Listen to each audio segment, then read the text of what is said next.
No, Mike. Hey guys, welcome to my channel, Simply Michelle. Thank you for coming. Thank you for being here. Happy Saturday. And yes, tune into the story and leave a comment. Let me know what you think. And also thumbs up the live. Thank you. God bless you. Welcome back to my channel, Simply Michelle, and happy to have you. If you're here for the first time, I have been reading the story called Chance at Love. And of course, there are previous videos that you need to check out, so therefore you can keep abreast to know where we're coming from and where we're heading with the story. Yes, so my darlings, as you know, because you have been watching, Greg and Amora, they're off their honeymoon, and Greg is in Boston at a conference for 3 weeks. They're 1 week in. The journey have not been easy, the distance and all of that, being newlyweds. However, they're trying to juggle what? Work and romance. So, without itching, let's get right into it and see what the happy couple are up to. Chapter 50, the second week apart. Greg sat in a conference feeling a bit annoyed. He had been waiting all morning to hear from Amara. He had texted her earlier asking how was her night, but still no answer, even though he saw that she had read the message. Lost in thought, his phone buzzed. He smiled, then whispered, "It's about time, Amora." Soon disappointed to see it was not his wife, Greg's smile disappeared immediately. "Amelia?" he muttered under his breath, with a frown on his face, and as if what could have been a reason for her to be calling. And immediately, he swiped away the call.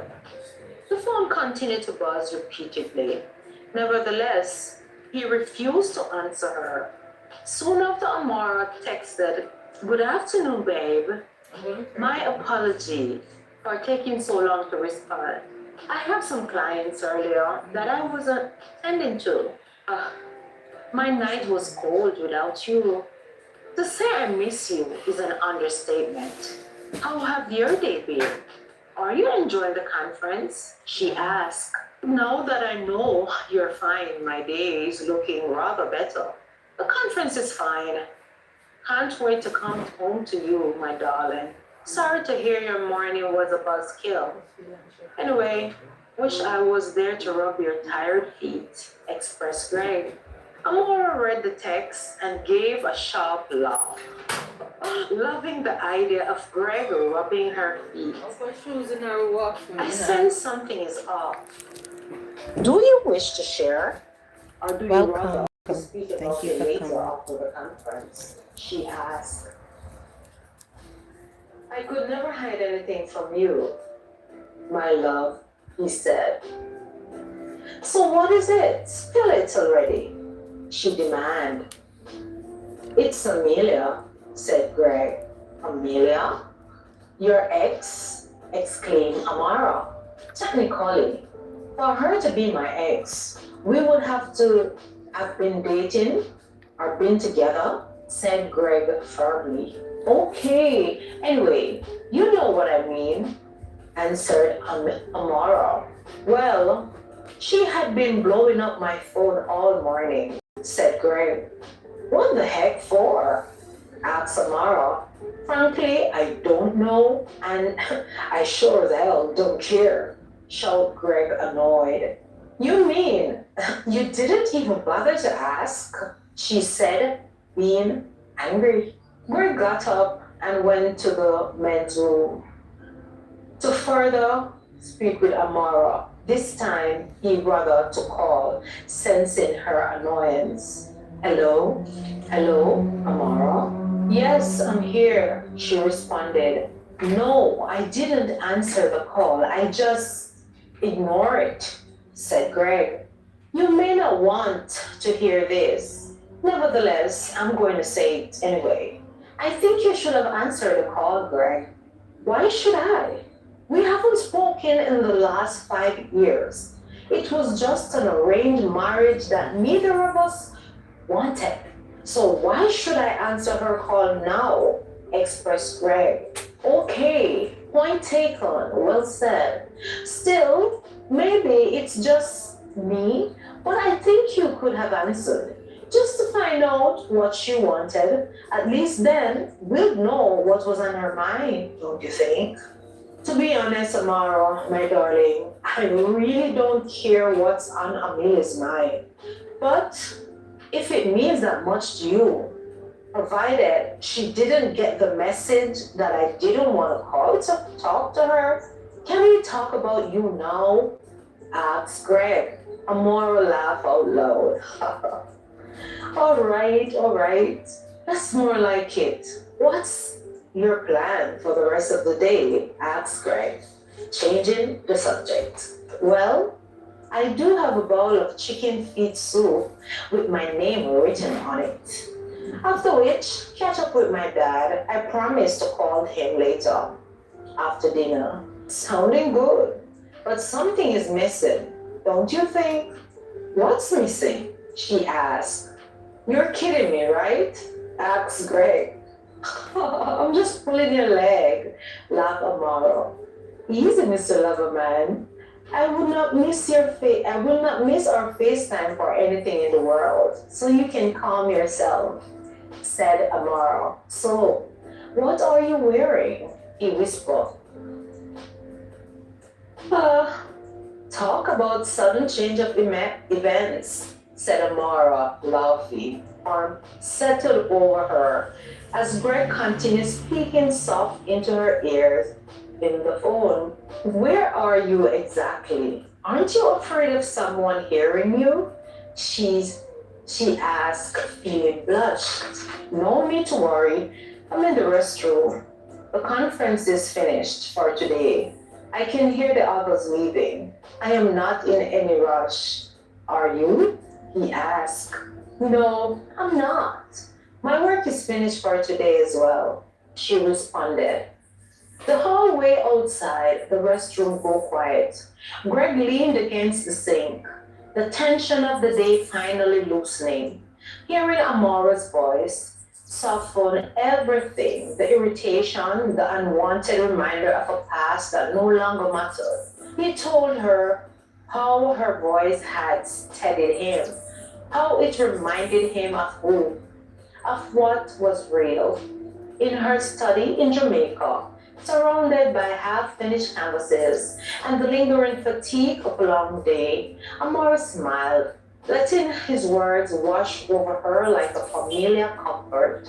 Amara reminded him to rest, to eat, to not carry the weight of other people's expectations, past or present.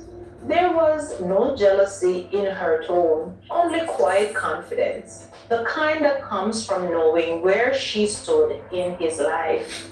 When it was time to end the call, they lingered a second longer than necessary. I miss you, he said. I know, she replied, her voice warm and steady. But we're okay. They both agreed and ended the call with sweet goodbyes.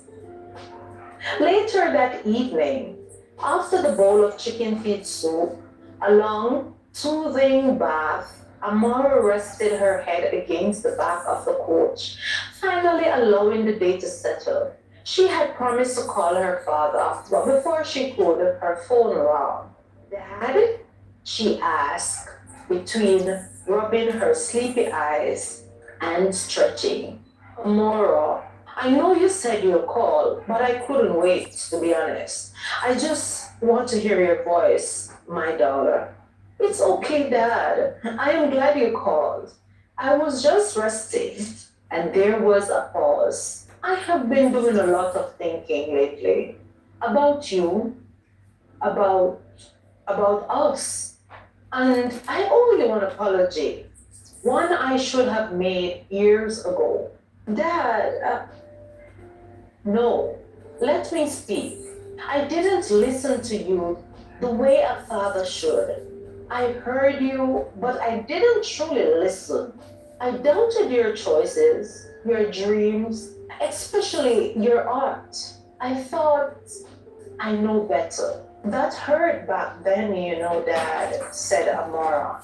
I know, and I'm sorry. I see now how wrong I was. You stayed true to yourself when it would have been easier to give up. You held on to your calling, girl. And look at you now. Your work being seen and admired all over the world. You didn't just become a painter, Amara. You became an artist, expressed her dad. That means more to me than you know, Daddy. And Greg, I want you to know this is clearly I'm important. And it's important to me, Amara, that you chose well. And I think that is why I was so hard on you, my love. He respects you. He stands with you, not over you. I can hear it in your voice how loved and secure you are. Amara was smiling through emotion, then said, he believes in me, Dad. Always has. That's what a good man does, my daughter. I wish I had trusted your judgment sooner. About him, about your life, about your heart. But from now on, I do completely, said Amar's dad. Thank you, Daddy. I have waited a long time to hear that. I appreciate it, said Amara. You have grown into a remarkable woman, Amara. Strong, kind, and fearless in your own way. I am proud to call you my daughter. I love you, Daddy. I love you too. Always have.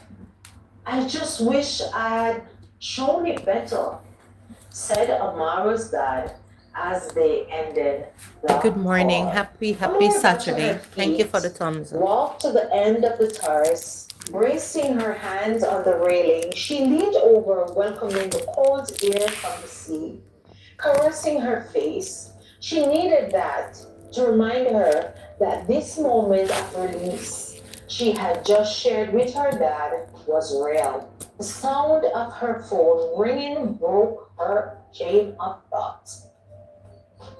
Hey, baby, I had the best talk with my dad a few minutes ago, actually. Awesome. You sound excited. So it must be real good, responded Greg. Oh my God, babe. This is something I had prayed for, cried for, since I can remember. He had apologized for everything. Can you believe it? My dad apologizing to me. Oh, babe. I can't believe it. Yes, I can, my darling. You are an amazing person and woman. I know your parents would have seen it eventually. Oh, baby, you're too sweet. Please put the joke to the side. Your dad do loves you, said Greg. I know, babe, but there was a time I did felt uncertain. He even expressed how proud he is of me. Choosing you, truly, I don't think this day can get any better, said Amaro, with the chill in her voice. Not even if I was standing at the front door, teased Greg. Love Amara. Well, that's a different story in entirety, she said. I am indeed happy to know both our families are now on board with our relationship, said Greg. Greg stared at his phone as it vibrated, the screen lighting up the Boston apartment. Amelia? He whispered. The name alone tightened something in his chest, not longing nor regret, but irritation. All dust being kicked up where the ground had long been settled. Amara's voice drifted through the phone.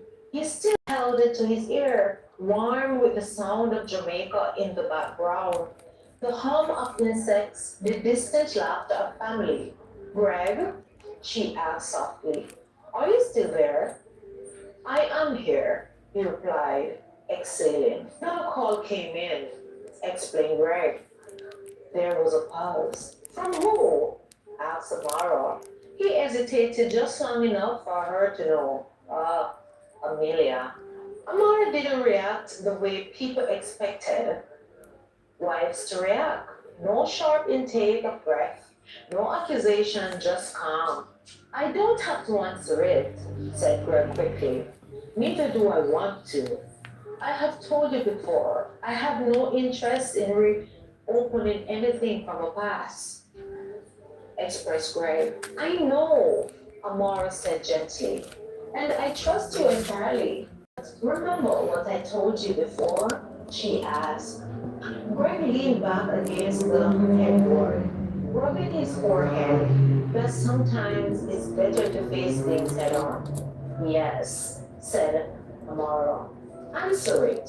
Hear what she wants, then let it end properly, instructed Amara. Greg frowned. I don't like this. I don't like this one bit. I know, love, Amara replied. But whatever she's calling for, it can't touch us if we don't let it.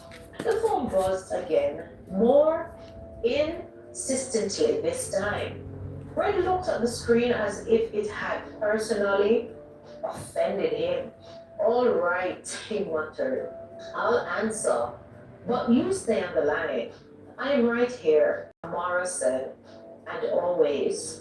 Greg switched the calls. Hello.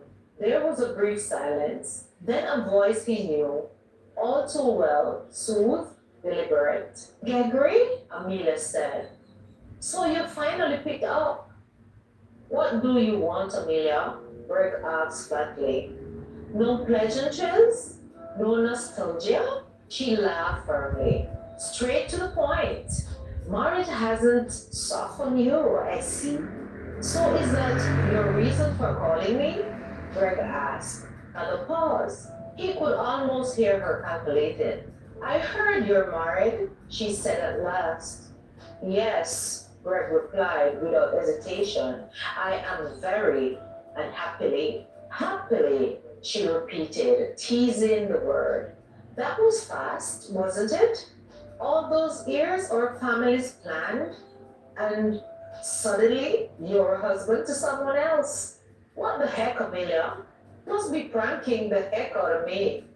Are you have gone totally insane, girl? Said Greg. Our engagement was an arrangement. Business transaction, Greg said, his voice firm. You and I? Oh, no, we didn't want it. We agreed on that. What happened to your man, Trevor? Or, let me guess, it didn't work out? Said Greg. That was before Amelia counted. That was before Amelia paused and then continued. Before you move on so completely, before you married her. Greg's jaw tightened. The conversation is going nowhere, said Greg. Oh, I think it is, Amelia said coolly. I just wanted to understand what kind of a woman would make you forget your past so easily, Gregory. Greg didn't raise his voice. He didn't need to. My past doesn't define my marriage, he said. And my wife doesn't compete with anyone, least of all an arrangement that never had love nor interest in it. Clap back Greg. There it was. Amelia's tone sharpened. Does she know everything about you, Greg? Amelia asked. Your debts, your family pressures, the nights you complained about expectations you never asked for. Amara's hand tightened around her phone on the other side of the ocean, but her voice stayed steady as she whispered, I am still here. Yes, Greg said clearly, answering both women at the same time. She knows, and she stood with me anyway. Amelia scoffed. For now, that's enough. Greg yelled. If you call to stir up old ghosts, you are wasting your time. I chose my wife. I chose her every day, shouted Greg. Silence hung between them, heavy and brittle. So that's it? Amelia finally said. You won't even consider? That's really it, Gregory? No, Greg cut in. There is nothing to consider. Don't call me again. He didn't wait for her to reply. He ended the call sharply. Greg sat there for a moment, phone in hand. His heart beat loud in his ears. Then he switched back. Amara, he called. I am here, she said. I am sorry you have to hear all that, said Greg. She smiled, even though he couldn't see it. I am not. She smiled, even though he couldn't see it. I am not. I heard a man who knows who he belongs to. Greg let out a breath. He didn't realize he'd been holding as a big smile washed over his face. She was trying to poke holes where there aren't any, said Greg. And she failed, Amara said simply, because there's nothing broken to exploit. Her inner goddess bowed and took a seat. Greg looked at the dark screen of his phone, then back at the window at the Boston night. I love you, he said. No one gets to come between us. Not now, not ever, expressed Greg to his wife. I know, Amara replied. And that's why her call came too late, said Amora. Miles away, Amelia stared at her phone. The line dead. How did he know about that new good Trevor? I wish I had chosen Greg over him. It took me so long to dump his ass. What am I going to do? Greg's marriage doesn't seem like something I can destroy so easily. It looks like it's already built on truth and trust, said Amelia. Amelia's jealousy had nothing to do with love lost. It was wounded pride. For years, the arranged engagement to Greg had been nothing more than more formality, a quiet agreement between families. She had never wanted him, not truly. Her heart, reckless and hopefully, had belonged to Trevor. And when Trevor chose someone else and walked away without looking back, the humiliation cut deeper than she ever admitted. Greg's marriage, announced so confidently and lived so openly, became a mirror she didn't ask for, one that reflected what she had lost and what she no longer controlled. Sitting alone, Amelia replayed the truth she rarely faced. Greg had moved on clearly. Honor intact, heart settled. He hadn't begged. He hadn't lingered. He had chosen joy, and that, more than anything, was what stung the most. It wasn't Amara she resented. It was the ease with which Greg had stepped into a future that now felt forever close to her. The trust and truth she sensed in their marriage only sharpened the ache. They didn't steal anything from me, she thought darkly, but they remind me of what I don't have, she thought to herself angrily. Meanwhile, unaware of the full shape of Amelia's bitterness, Greg and Amara leaned into the quiet strength they had built together. Their bond wasn't from obligation or expectation. It was chosen daily, deliberately, yet the past had a way of creeping forward when least expected, especially when fueled by rejection and pride. Neither of them knew that Amelia's jealousy wasn't romantic, but reactive and predictable. And as Amelia finally set her phone down, one thought settled with unsettling clarity. If I can't claim what I lost, maybe I can make sure no one else gets to enjoy it so easily. Somewhere between hurt and resolve, a line was crossed, setting the stage for what would be revealed. The question now wasn't whether Amelia could destroy Greg and Amara's marriage, but how far she was willing to go to try. Guys, there you have it. Jealousy and a stick. Well, we have come to the end of another video. And thank you if you've reached thus far. If you're here for the first time, remember to subscribe, like, and share, and become a part of the Simple Michelle family and become a Simple Michelle darling. So, like I always say, Philippians 4 verse 30. I can do all things through Christ who strengtheneth me. So whatever you're trying to do it to the best of your ability.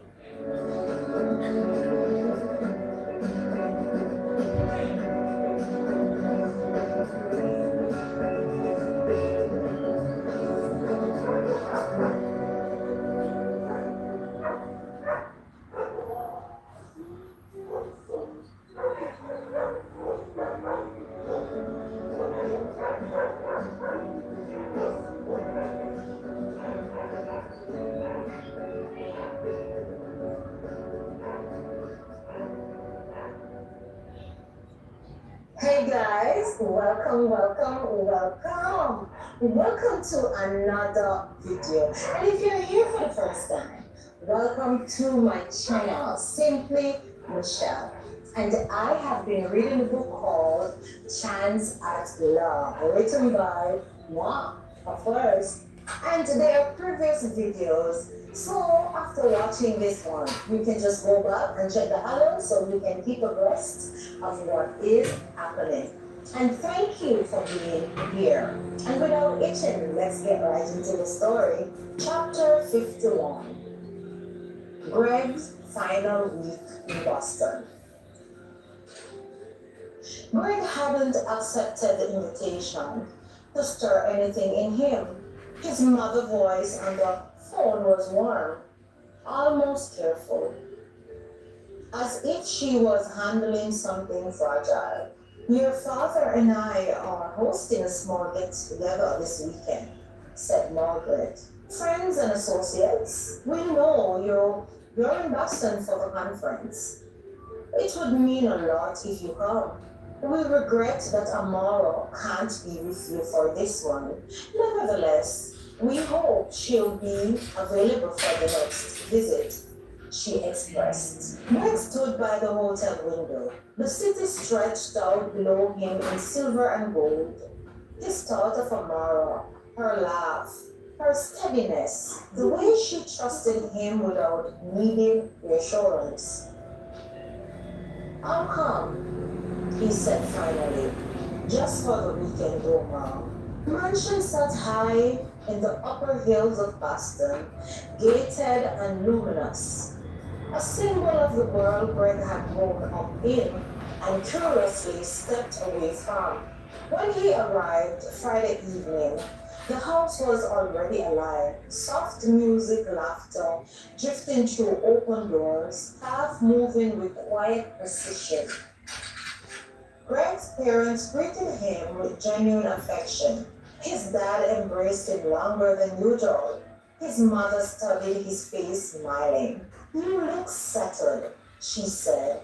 Married life suits you? It does, Greg replied easily. And he meant it. You will be staying in your old room. Gladys had it prepared for you, she said. Thanks, Mom, he responded. Margaret turned to look at him, then said, No, son, thank you for being here this weekend. She patted him on the shoulder and left the room. Greg closed the door behind and stood still for a moment, soaking it all in. The room was exactly as he remembered, too exact. The same king-size bed, with its dark mahogany headboard, the same green walls and cream, the framed polar photograph, the same page a sense of lemon polish and expensive linen that spoke of staff who maintained perfection even in absence. 5 years and nothing had changed. He exhaled, sadly setting his bag down and loosening the collar of his shirt. The silence felt heavier than he expected. This room had once been his sanctuary. Now it felt like a carefully preserved museum of life he no longer lived. Boy crossed the room and ran his fingers over the dresser, memories surfacing uninvited. Late nights arguing with his father, his mother knocking softly with concern in her eyes, the sense of being groomed for a future he hadn't chosen. He shook his head, grounded himself, then reached for his phone. Amara, he whispered. Her face lit up the screen and the second ring. Her smile instantly easing something tightened in his chest. You made it, she said softly. I did. His voice lowering. I am in my old room, as you can see.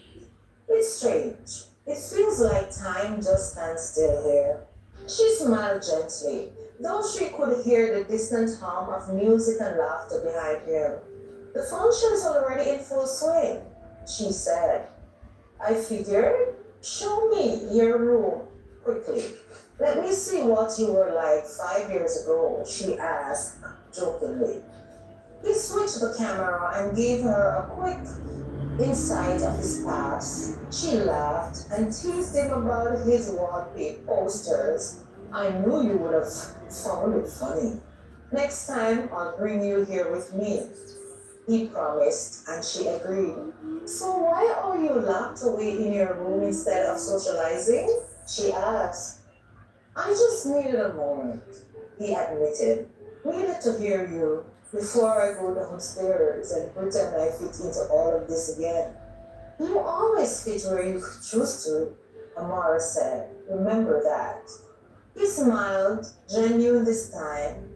I'll call you later tonight. Okay, my love? He said. I'll be waiting. Love you. Love you always and more, said Greg. He ended the call reluctantly, staring at his phone for a second longer than necessary before slipping it into his pocket. What Greg did not know was that the moment he hung up, another presence was already moving with intention. Amelia paused outside Greg's bedroom door, smoothing her dress and fixing her expression into something soft and familiar. Meanwhile, downstairs the party buzzed, champagne clicked, laughter echoed, and music drifted through mansion-polished halls. However, Amelia had no interest for the gathering. She had only came for Greg. When his mother had casually mentioned that Greg had arrived and gone upstairs, something dark and calculated had sparked behind Amelia's eyes. Rejection had bruised her pride. Today, it still burned. She knocked, slightly already turning the door handle. Greg, she called sweetly, peeking inside. I heard you were here. Greg stiffened the moment he saw her. His jaw tightened, irritation flashing across his face before he masked it with politeness. Amelia, he said flatly, didn't know you'd be here. Her lips curved into a knowing smile. Your parents insisted. It's been so long. I thought we'll catch up. Cut the cord. There's nothing to catch up on, he replied coolly. I am married. Yes, I know, she said, stepping further inside, her eyes flickering briefly across the room. But surely, a conversation isn't a crime, Greg. He moved closer to the window, instinctively creating distance. This isn't appropriate, he barked. Amelia laughed softly, dismissively. Relax. Greg, I am not here to seduce you. But her fingers tightened around her forearm, hiding in her clutch under the guise of nostalgia. Rushing past him as she commented on the room, the memories, the past, each step was calculated, each angle considered. The phone camera activated slightly, capturing moments that had been calculated and twisted. Her standing too close, his reflection in the mirror behind her. The intimacy of proximity without context. Mark didn't notice. When she finally left, she smiled over her shoulder and whispered, "Enjoy your weekend, Gregory." The door clicked shut behind her. Suddenly, Amelia's smile vanished. She glanced down at her phone, scrolling through the images, satisfaction curling in her chest. With the right timing, the right rearranging, the right whisper, these would be devastating, she thought, feeling good about her unscrupulous self. The pictures surfaced just after nightfall. Amelia wasted no time. She never did. She selected the angles carefully, the closeness exaggerated, the lightning suggestive, Greg's turned shoulder framed intentional rather than evasive. A shadow of a smile caught mid motion, a headline crafted to imply, not accuse. Here reunites with old flame at exclusive family affair. By the time the tabloid's site refreshed, the damage was already in motion. Across the ballroom, laughter swelled as the evening peaked. Glasses raised, speeches delivered, reputation reinforced. Greg stood beside his parents, polite and composed, unaware that his image was already being passed around screens with malicious precision. Not everyone watching approved. Marjorie Sinclair, a longtime family friend and one of the few guests who had attended Greg and Mara's wedding, had noticed Amelia earlier. She noticed the way she hovered, the way Greg angled his body away from her. The Marjorie had clocked it all, quietly and disapproving. Later that night, strolling absent-mindedly before leaving the party, Marjorie froze. There it was, the headline, the photo, the line wrapped neatly in pixels. Her jaw tightened. "This is wicked," muttered Marjorie. Recognized manipulation when she saw it. Without hesitation, she copied the link and sent it directly to Amara. Jamaica was warm and still, the kind of night where the ear clung to the skin and the sea hummed softly in the distance. Amara sat on the balcony with her phone in hand, a glass of water untouched beside her. The message came through quietly. Pang! She opened it and felt a shift. Not devastation, not heartbreak, just a slow, heavy settling in her chest. Confusion laced with disappointment. She studied the images, carefully reading between the lines, the way she always did. Greg didn't look guilty. He looked uncomfortable, distant. But Amelia, on the other hand, looked intentional. What unsettled Amara the most wasn't the pictures. It was Greg's omission. He had failed to mention Amelia, also her family.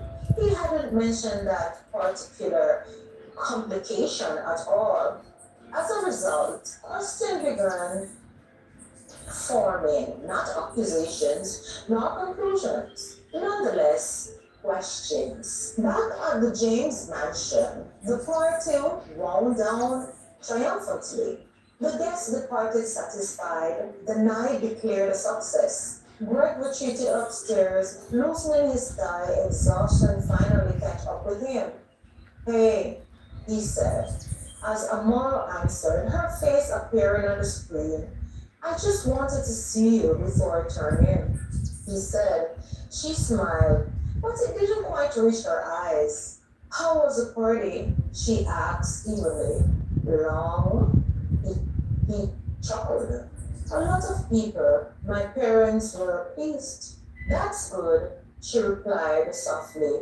Greg talked about the speech, the music, the food, filling the space with harmless details. Amara listened, searching his face, waiting, hoping for honesty, for transparency, for him to say the name, Amelia, but he didn't. And with every passing second, the silence around that truth grew louder. Handed when needed, but something. Amara nodded where appropriate, responding when needed, but something for her had closed off slightly. Not trust. She still trusted him, but ease, the kind that comes from knowing everything, though waiting for the revelation. When they finally said goodnight, Amara stared at the darkened screen long after the call ended. He had the chance, and he chose not to take it, thought Amara, feeling disappointed. Chapter 52. Truths in the morning light.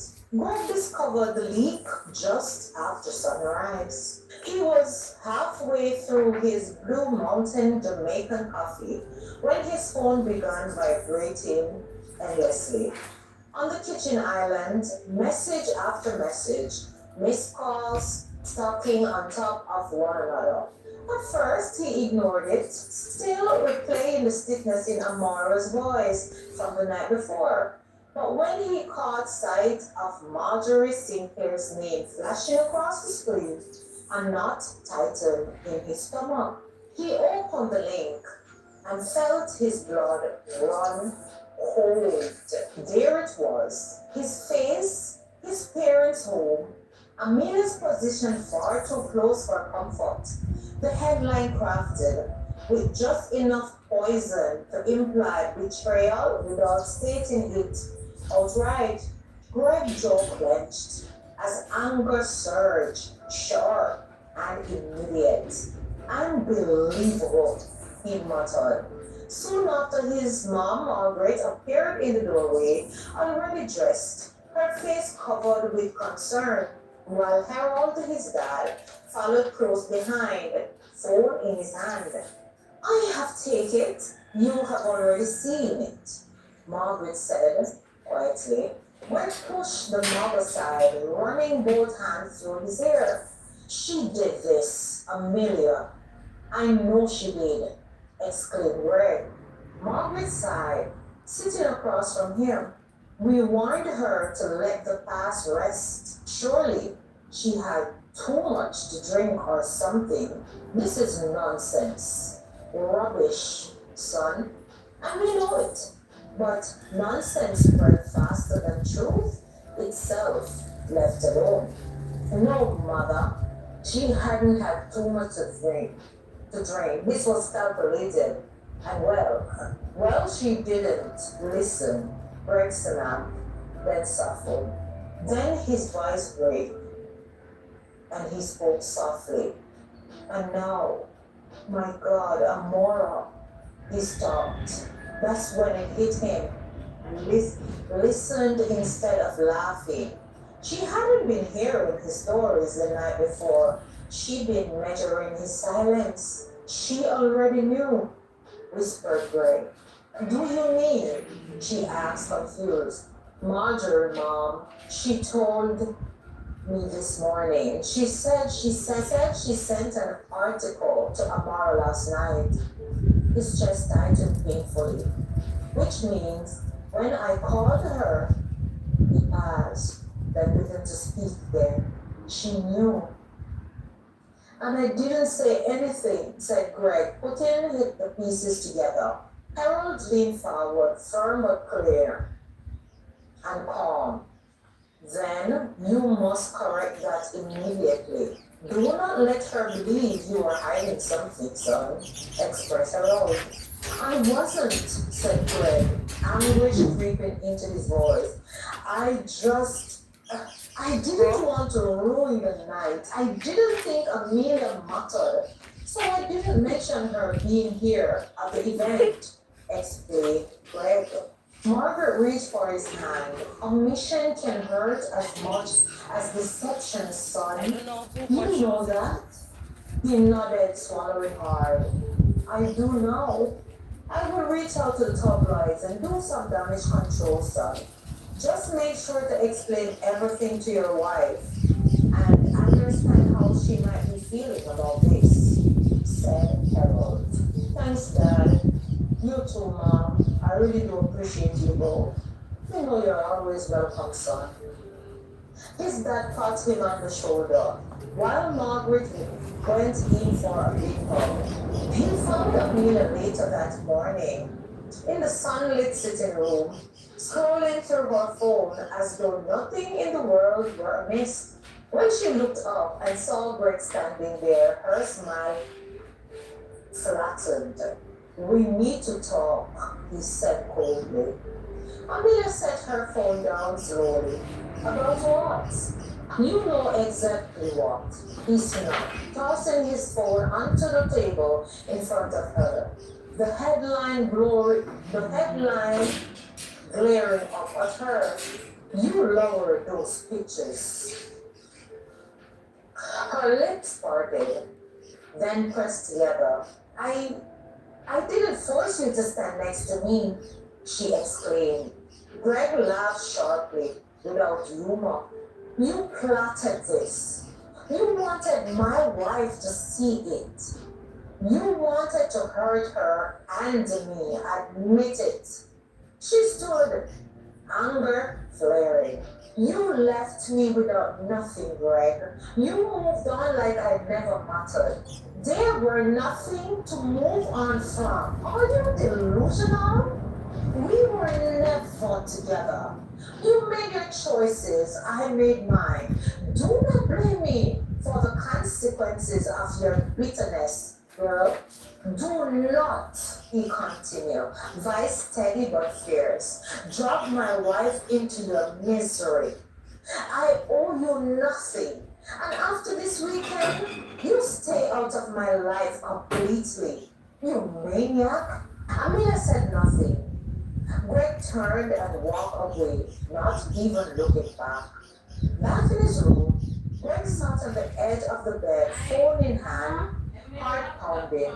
He typed, deleted, typed again, deleted, and finally he decided to call Amora. Amora answered, her calm but guarded eyes unreadable. Amora, he said, emotion breaking through. I know you saw it. I know you knew last night. Silence stretched between them. I should have told you, he continued. Not because I did anything wrong, but because you deserve to know everything. I wasn't hiding her. I was trying to protect us, and I failed at that, exclaimed Greg. Amora breath itched slightly.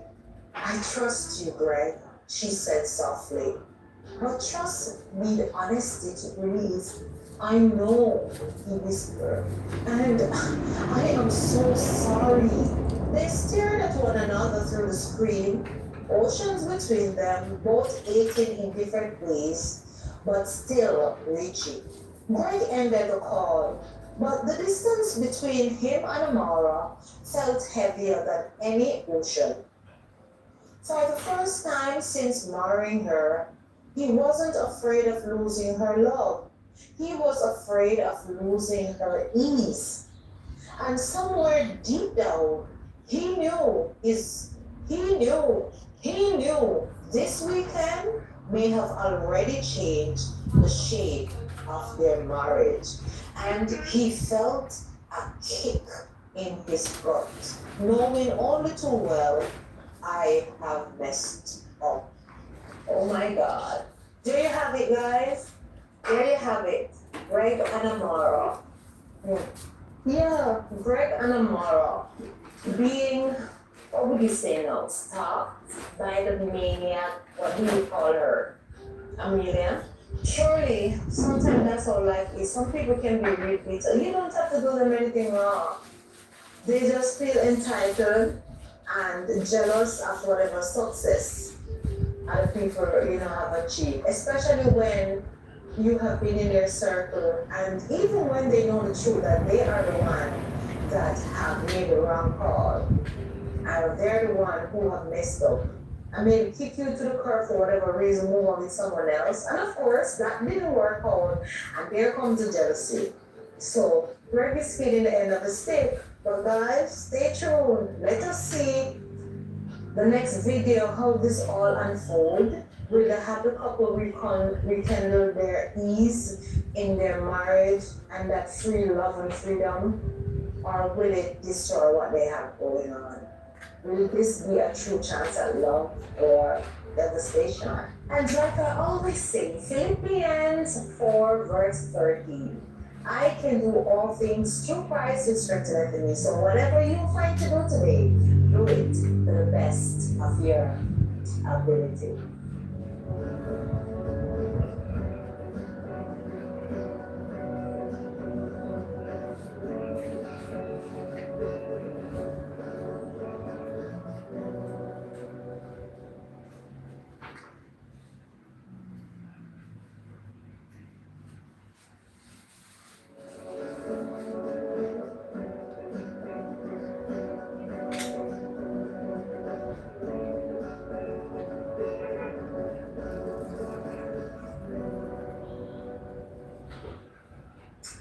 Hey guys, welcome, welcome, welcome.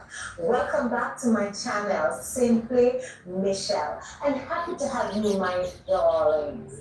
Yes, and if you're here for the first time, I have been reading a story called Chance at Love, written by moi, of course. So, there are previous videos, but guess what? After this one, we'll have to run it back, catch up with the others, so you'll know where we're coming from and where we're headed. I'm happy to have you. So yes, Miss Amelia have been creating havoc in the marriage of Greg and Amara. So without itching, let's get right to the story to see what's happening. Chapter 53. When silence meets. By the time Sunday arrived, Amara had stopped pretending she was fine. She went through the motions, answered calls, smiled when expected, moved from room to room. But inside, something fragile was aching, not broken, just bruised. The kind of ache that comes trail, but from realizing someone you trust didn't fully let you in when it mattered most. My voice echoed in her head. I should have told you. And that was the truth of it all. She didn't doubt his faithfulness. She doubted the silence, the pause, the decision he made, however unintentional, to leave her to piece together a story she should have heard from him first. When her phone rang late that Sunday afternoon and Greg's face appeared on the screen, there was something different about him, less polished, more raw. Coming home, he said before she could speak. Tonight, I am not waiting until Monday. Her breath caught. You don't have to, she replied quietly. He said firmly, because I don't want us carrying this across another night. Amara looked away for a moment, steadying herself. Then she nodded, okay. And as she ended the call, she realized something else just as awful as her hurt was rising to meet it. Love that was willing to be uncomfortable, honest, and tested. If he was willing to meet her there, is he? The weekend had ended, but the real conversation was only just beginning. The space between us. When Greg walked through the front door, Sunday night, the house was quiet. No tension in the air. No accusation waiting, just stillness. Amara stood near the window, barefoot, the soft glow of the porch light outlining her figure. She didn't rush him. She didn't retreat either. She simply waited, giving him the space to meet her where she was. He set his back down slowly. I came home because I couldn't sit with the thought of you feeling alone in this, said Greg, his voice low and sincere. Not another hour, bed. Amara turned to face him, her eyes steady but glassy. I was not angry, she admitted. I was hurt. There's a difference. He nodded, swallowing. I see that now. She took a step closer. What bothered me wasn't Amelia. It was realizing that while I was trusting you fully, you were to see for me what I could handle. That landed. We're close a distance between them. Not touching her, not yet. I never wanted to protect you from the truth, he said. I wanted to protect us, but I understand now. That only works if we face things together, he admitted. Amara reached for his hand, then lacing her fingers through his, and whispered, that's all I ever wanted. They stood there for a long moment, foreheads touching, breathing in each other. No defenses, no rehearsed words. Bare, looking into the depth of one another's soul. This doesn't break us, Amara whispered, but it changes us. Greg pressed a kiss to her temple, lingering. Then let it change us for the better, Amara. His lips lingered at her temple, a slow, growing kiss, as if memorizing the warmth of her skin, there without rush or urgency. He scooped her up in his arms, holding her close. Amara let out a soft breath, instinctively, wrapping her arms around his neck, her forehead resting against his shoulder, as if that was where she belonged. They had missed each other terribly, and this whole nonsense with Amelia had made it worse. He carried her like a personal precious gem, not to claim her, but to reassure her, something he never wanted to mishandle again. Each kiss followed was unhurried, reverent, along her cheek, her hairline, the corner of her mouth, while her hand traced his back, anchoring him just firmly. She soon massaged his biceps, allow her fingers to stray along the journey of his strong frame, or while circled the corded muscles on his arm. His skin was so soft but yielding. His lips continued to move on her, branding a heat that trailed across her cheek to her neck. He tasted and caressed after what seemed as an endless time, then pulled her close, belly to belly, captured her twin sisters, nipping and pulling. Sensations spiraled to her loins and coiled into a neatly unbearable tension. It was too much, too intense, but Greg was kissing her again, deeply, ravenously, his body settling over her, slowly pressing her down.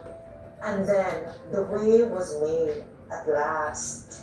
Finally, he found its entrance of access granted, smoothly to her depths. The tension was relieved immediately. Pleasure coursing through her, reaching her toes. They went for a second, slow and intentional, until a new tension was formed, more powerful, racing swiftly towards a pinnacle that suddenly burst like a beautiful shower of rain on a hot summer day, leaving her in a wave of pursuits of sensation. Amara was smiling when Greg looked down at her a while later. She seemed to have no control over it. He was grinning from ear to ear himself. It seemed to be contagious. Whatever joy was pouring out of her, he definitely caught it. Better this time around? He asked softly. I already know the answer. Do you even need to ask? She replied with a cheeky look. And Greg's smile got wider. Yes, I do agree. And the better part is that we have only just started. I winked at him teasingly. This, she whispered, pulling back just enough to look at him, her eyes honest and open. This is why I needed you to come home. So you needed me to come home. And yet, when I told you I was coming today, tonight, a day earlier, you didn't want me to. It's not that I didn't want you to. It's just that with everything that was happening, I just didn't want you to feel like I was rushing you. I wanted you to know that I do trust you, but nevertheless, I was still upset over the fact of your omission. Greg swallowed, emotion thickened in his throat. I don't want us to be perfect, he admitted quietly. I want, I just want us to be truthful, even when it's hard. Rachel pondered Amara. She nodded, pressing her palm to his chest, feeling his heartbeat. Then, don't shield me from the mess, she said softly. Stand in it with me and let us figure it out together. I know sometimes life can be messy, but even the mess is there to help us to grow even stronger, Gregory. He leaned in and kissed her again. Not desperately, not hurried, just good. Full of promise, of choice, of two people meeting each other with nothing hidden. So as they held one another, candid in both love and vulnerability, it was clear this wasn't just reconciliation, it was reconnection. They stayed that way for a long while. Afterward, rocked around each other in the quiet that only comes from words, are no longer needed to fill space. Amar rested against Greg's chest, his arm firm around her back, his tongue chasing slowly, accent patterns along her shoulder, as if grounding himself into reality of her being there.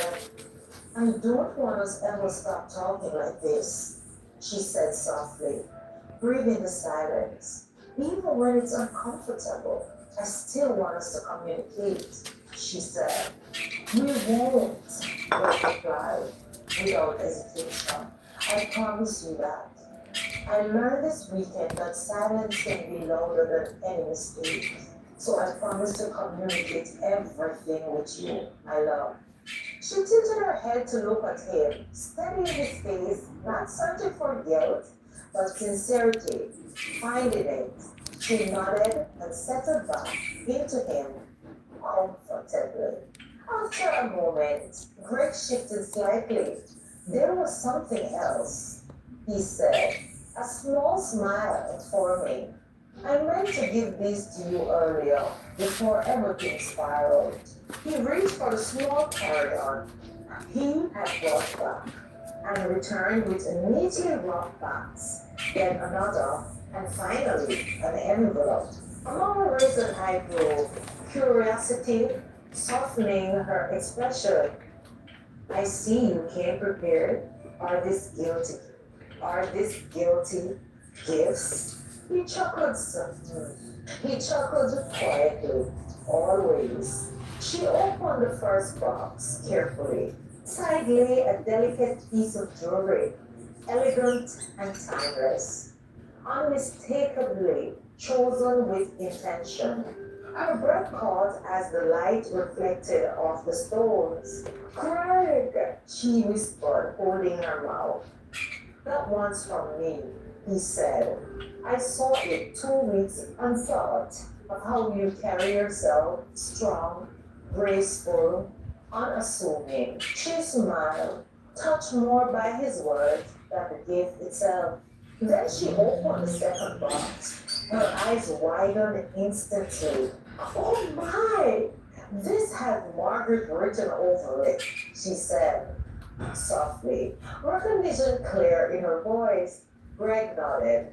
Mom wanted you to have it. She said it was inlaid especially for you.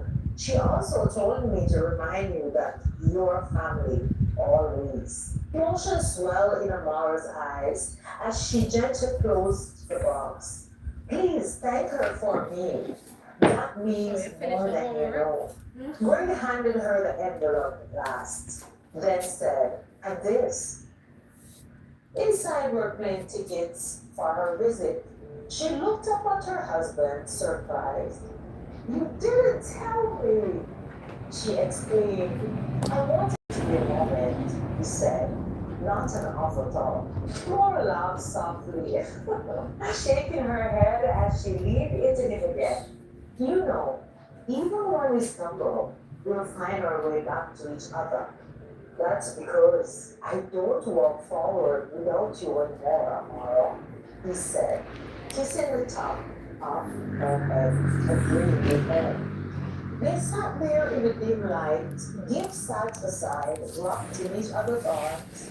Meanwhile, over in Boston, yes, the bedroom was a masterpiece of minimalist luxury, all soft grays and sharp edges, as a high-end jewel box. She sat amidst the sea of velvet pillows, her head tucked into the expensive fabric of her dress. The same mouth that spent its days spitting clever insults was now twisted in a silent, shaking sob. It was a sobering portrait of high society ruin. A woman surrounded by the best money could buy, drowning in a sadness that no inheritance could fix. Chapter 54, Where Trust Stands. Monday morning unfolded softly, the kind of morning that felt earned. Sunlight streamed into the kitchen as Greg moved comfortably between the stove and the counter, sleeves rolled up, humming under his breath. He wasn't rushing or checking emails for once. The world could wait. He had chosen to stay in, chosen Amara, at least for one more day before life demanded him back to work Tuesday. Amara watched him from the breakfast area, wrapped in one of his shirts, her hair loosely tied back. The glow from the night before still lingered between them. Passion rekindled, misunderstanding laid bare, forgiveness offered without reservation. The gift still sat nearby, tangible reminders of intention. The plane tickets stuck neatly into their envelope, like a promise of the future moments. They quietly at first, sharing smiles, stolen glances, the ease of two people newly married and newly tested. Then Amora set her cup down. Greg, she said quietly, we need to talk about Amelia. He didn't hence, but he grew still. I was wondering when you'd bring her up, he admitted. Amara folded her arms, her voice calm but firm. I need to know what you intend to do about her. About the interference, I trust you completely, however, trust also needs clarity. Greg nodded, leaning back in his chair. You're right. He took a breath. I don't I don't think Amelia is in love with me. Not really. What she's reacting to is watching my life fall into place, while hers hasn't. More listened, I steadied. The arranged engagement were continued. It meant nothing to either of us. There was no love there. There was a guy by the name of Trevor. They had been together for years. Apparently, he cheated on her and ran off with another woman. Therefore, seeing me happy with you has stirred something ugly in her: jealousy, regret, emptiness, and all the wealth, of course, cannot fix that, expressed Greg. And yet, Amar said softly, she's becoming a thorn in our marriage. He reached across the table, taking her hand. I know, and I won't let that continue. Amara hesitated, then spoke plainly. If you ever feel unable to handle her, I'm more than willing to step in and put her neatly in her place if needed. Greg smiled faintly, shaking his head. Daphne, feisty mood? He asked as he teased gently. Amar arched an eyebrow. Don't underestimate me. He squeezed her hand. I won't, and I'm not. But this one, let me deal with it, will you? She's a part of my childhood memory. Nevertheless, I won't let her disrespect my present, especially not my wife. Greg assured. Something softened in Amara's expression. That's all I needed to hear, frankly, said Amara. They stood there together after breakfast, arms around each other, a quiet comfort of certainty settling in. Brett kissed her forehead, then her lips, slow, familiar, and grounding. The kind of kiss that said, we are on the same side. For Greg, the realization was sobering and beautiful all at once. Amara trusting him, not because he was honest, and that trust, so freely given, made him more determined than ever to protect what they had. They were still newlyweds after all, still learning each other, still choosing one another daily. And yet, love had already proven itself resilient. Elsewhere across the sea, far from the warmth of the kitchen, Amina sat in a sleek office, heels crossed, neatly, eyes cold resolve. This isn't about revenge, she told the private investigator seated across from her. It's about understanding who she really is. The man nodded and poised. You want her pass? Yes, I replied. Leave no stone unturned. At least that is what I have paid you for. Edna Manley College surfaced quickly. Names followed, old friendships, old betrayals. A former fiancé, Anthony Douglas. Female best friend, Janet, the one who crossed the line. A male best friend abroad, Jonathan, now lives in Paris. Amelia's lip curled slightly as she leaned back. Fine and funny, she said quietly. I want to know where he is, what he feels, and how easily he may be persuaded to remember what he lost. The investigator closed his notebook. I'll see what I can uncover, he replied. As he left, Amelia stared out the window, satisfaction flickering beneath the surface. Greg and Amara thought the storm had passed. But truth be told, Amelia was just beginning today. And some truths, once unfolded, have a way of shaking even the strongest foundation. And guys, you have reached this far in the video. Remember to like it up. Yes. And what? If you have not yet subscribed, subscribe and share it with your friends and family. And like I always say, Philippians 4, verse 30. I can do all things through Christ which strengtheneth me. So, whatever you are trying to do today, do it to the best of your ability.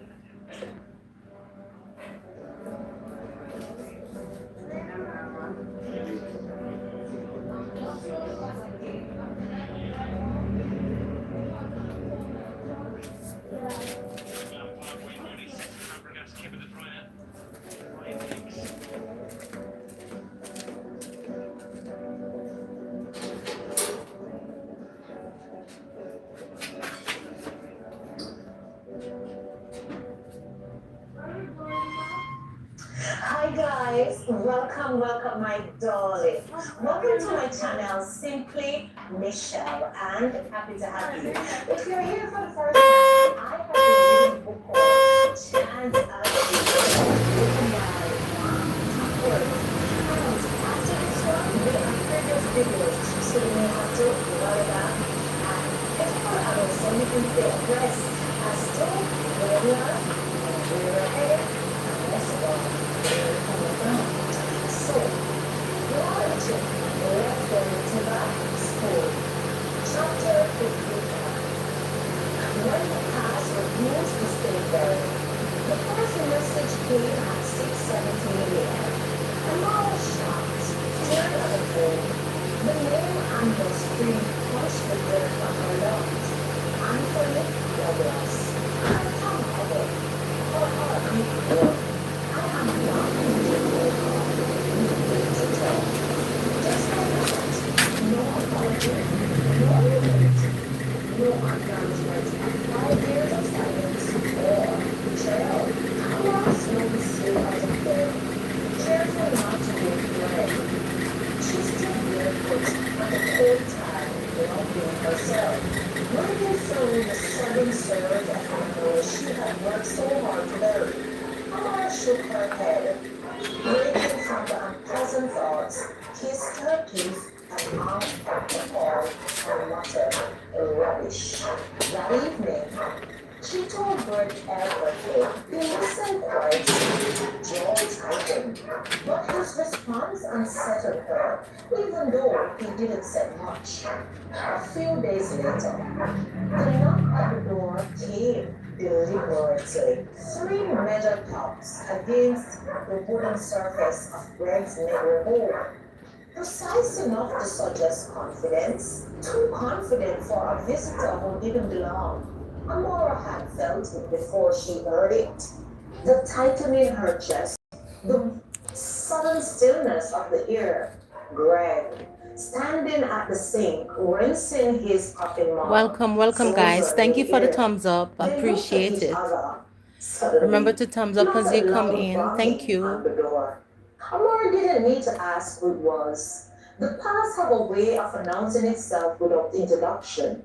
Greg set the mug down slowly. Stay here, he said. His voice controlled, professional. The same tone he used when preparing for difficult patients. But Amara was already moving. Her bare foot carried her towards the living room. Her spine straightened, her presence worn thin. When Greg opened the door, Anthony Douglas stood there as if he had rehearsed the moment. Tailored shirt, familiar smile, regret carefully arranged across his face. Greg, Anthony said smoothly, I thought it was time we talked. Do I know you? What in heaven's name do we have to talk about? Responded Greg. Amara stepped into view. Anthony smiled, flattened. I told you not to come here, Amara said, her voice calm but little. I just want 5 minutes, he replied, eyes never leaving hers. That's not unreasonable, don't you think? Greg's jaw tightened. You will need to leave, he demanded. Anthony raised his hands in a mock surrender. I am not here to cause trouble. I just think honesty matters. The word honesty landed like a slap. Amara laughed. Short and sharp. You don't get to use that word. She closed the door right away in his face. From that moment on, the intrusion became relentless. Anthony didn't storm their lives. He seeped into them. Emails appeared in Amara's inbox long, reflective, soaked in regret. He spoke of university days, of missed chances, of the man he had become in Europe. He attached old photos she had forgotten existed, moments she had never considered to relive. When she blocked Yes, a it's a dress beautiful sunny another day today, followed, Joy. Amara's studio Really is. suffered first. And it's not really too hot Paintings either. that once flowed with It's not instinct cold, but now it's like a stalled nice little mid-stroke. warm Orders temperature. for overseas JB say clients I'm still went here, out hon, late. in the She background. missed deadlines. Your Her boy not hands gone trembled nowhere. when she mixed You colors, should have her known. thoughts Thank you, splitting JB. between canvas Appreciate the and caution. support. Every vibration of her phone tightened her shoulders. Every unfamiliar car that passes by made her glance through the window. Greg noticed. At his practice, the effect was quieter, but nonetheless dangerous. A nurse asked twice if he was feeling well. Patients noticed his distractions. One after stitching, a man's hand. Greg stared at the blood so long. His gloves seems messy than usual, and he stared so unnecessary. His mind was miles away. His assistant noticed. He had built this life deliberately, this practice, this marriage that has only just begun. And now something unwanted was testing the foundation of it all. Amara tried to keep her composure. She told Greg everything on all the times Anthony reached out. She forwarded messages. She showed him the emails. She refused secrecy. Not because she owed Anthony nothing, but because she refused to let silence become the wedge between her and her husband. Still, tension crept in. You're letting him get to you, love, Greg said one night. Not unkindly, but firmly. Amara turned from the sink. Because he's getting to us. He's noise, Greg replied. We don't need to give him power, or even, at the least, show him whatever he's trying, as if it's working. Her eyes flashed. This isn't just noise, Greg. Someone opened the door for him. I just know it. Greg hesitated, and that hesitation said more than words. You still think it's Amelia? He said. I know it's Amelia, Amara answered. Greg exhaled slowly. I don't believe she is the one orchestrating this time around. The room went quiet. That's the problem, Amara said softly. You don't believe me. It's not fair, responded Greg. It's honest, replied Amara. The word hung between them heavy with implication. Behind the scenes, Amelia was patient. She didn't call, she didn't text, she didn't appear. Instead, she observed. She followed Amara's online exhibitions, noted shipping destinations. She was like a hound dog watching Anthony unravel with a mix of fascination and disdain. He was useful but fragile, too emotional, too eager, thought Amelia. She fed him just enough encouragement to keep him moving. She still cares, Amelia told him once, smoothly. People don't react that strongly unless they do, Anthony. Anthony wanted to believe that. What he didn't see was how Amelia kept her hands clean while others bled. Weeks has passed. The pressure mounted. Anthony began showing up where Amara had to be, at her gallery, supply shops, places where confrontation would cause scenes. He spoke softly, insistently telling her he had changed, that he had never stopped loving her, that Greg didn't understand the way he once understood her, and he still cares about her even more than Greg can. Each time Amara shut him down, and every time it cost her something. Sleep became shallow, her patience thin. Even moments of closeness with Greg carried an edge, as if something unseen hovered nearby, waiting to intrude. This ends tomorrow, he said. Pacey, I am done watching him disrespecting you. I'll deal with it, said Greg. Amara turned sharply. No, no. Greg stopped. Why? Why not?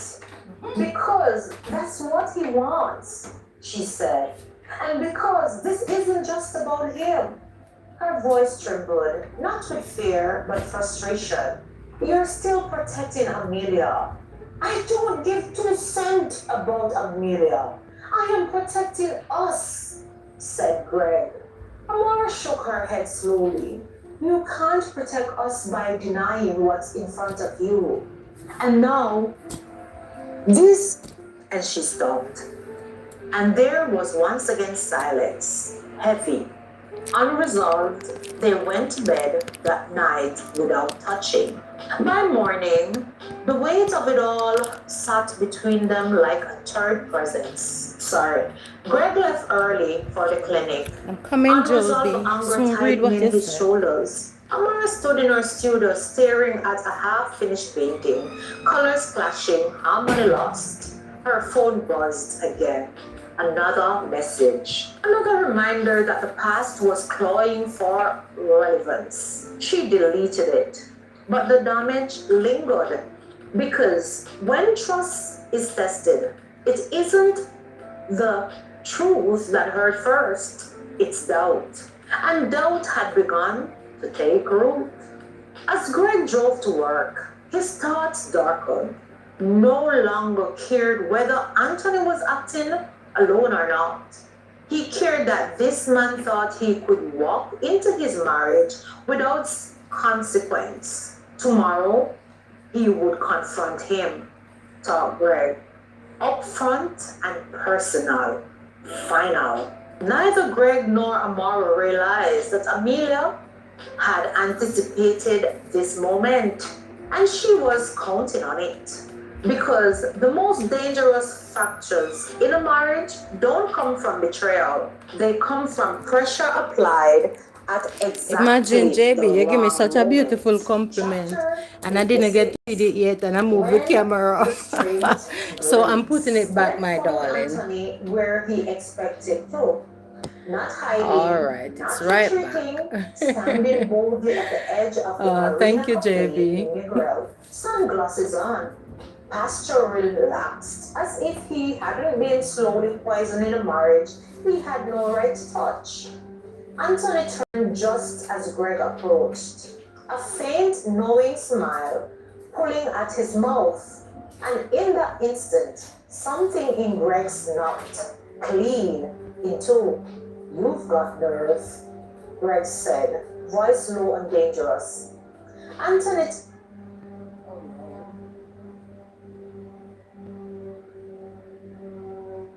tilted his head. I was hoping we'll finally talk like men. Greg didn't answer. His fist did. The fist punch came fast and hard, knocking Anthony back into a chair. Scrapped violently against the concrete. Gaps erupted, but the sound blurred into nothing as Anthony staggered his feet, shock flashing across his face before anger replaced it. You think you can? Anthony started, but Greg launched again. They collided like two storms, fists flying, years of restraint and entitlement dashing into raw, protective fury. Greg, training as a doctor, did nothing to stop his rage. If anything, it sharpened it. He knew where to hit. He knew how much force to use. Anthony swung wildly, sloppily, fluid by pride and humiliation.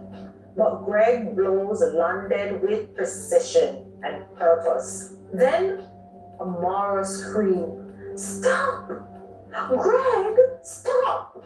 She ran between them without thinking, her hands pushing against Greg's chest, just as his fist was cracked back again. Anthony stumbled away, blood streaking down his lips, face already swelling. Greg froze, not because of Anthony, but because of the look on his wife's face. Shock, fear, disappointment. What are you doing? Amara cried, her voice breaking. What are you doing? Greg stared at his hands as if they belonged to someone else. Anthony wiped his mouth, humiliation burning in his eyes, but something else flickered there too. The fight replayed in his mind, not the punches, but Amara's reaction. The way she had looked at Greg, the way she had stepped in front of Anthony, not to protect him, but to stop her husband from becoming someone she didn't recognize. That part disturbed him deeply. He pulled out his phone and made a call. This is getting out of hand, Anthony said, when Amelia answered. I didn't sign up for this. I don't want to hurt her, he barked. Amelia paused, then sighed, softly, as if disappointed, but not surprised. Anthony, you already have. Silence thickened. She still stepped between you. Amelia continued smoothly. That means something. Anthony frowned. She was angry. Anthony swallowed. She'll come around, Amelia said gently. But only if she sees how far you're willing to go. If she sees you fighting for her when everyone else fails. Anthony hesitated. I care about her, he said. That's exactly why. You can't stop now, Amelia replied. Not when you are this close, huh? She ended the call, smiling, with her unscrupulous self. Greg spent the next days trying to reach his wife. He apologized once, twice, 10 times even, without excuses. He admitted his failure, his lack of restraint, his misplaced pride. He told her he should have trusted her strength instead of letting his anger speak for him. Amora listened, but she didn't suffer. I love you, she told him one evening, voice steady but distant. That doesn't change. But I need space to understand why you thought violence would fix something I asked you to trust me with, Gregory. And while Greg understand, each time she called him Greg with something inside him sick, because he knows to what level of upset she really is. Her words cut deeper than any punch. Greg nodded again, because there was nothing else he could do. Behind them both, the strings were tightening. Anthony was bruised but emboldened. Amelia was unseen but victorious. And somewhere in the quiet space of their home, where laughter once lived easily, doubt began to echo. The final blow had not been thrown in the fight. It was still coming. There you have it, guys. This week's story. Don't forget to share your thoughts. Yes. Actually, I Let think us you're right, know JB. what you're Hey, thinking welcome about this everyone. full Welcome to our silent ordeal with watchers. the Remember to unscrupulous thumbs up the live and as you come devious in. It is Amelia indeed Anderson. free. Yes. Yeah. So guys, you have come this far in the video. If you And have not happy yet Saturday to subscribed, everyone. I hope you're having a good Saturday. yes, and remember to like and share. And if And you're like not, like I always say, Philippians 4 tomorrow verse is different. 13. Every I can day is do different. all things So who knows? through Tomorrow may Christ just be who your day. strengthens me. So, whatever you find to do today, my darling, do it to the best of your ability. Continue to listen the story and to leave a comment as you do and the thumbs up. Thank you. Oh, thank you. Thank you for the thumbs up, darling. I do appreciate it.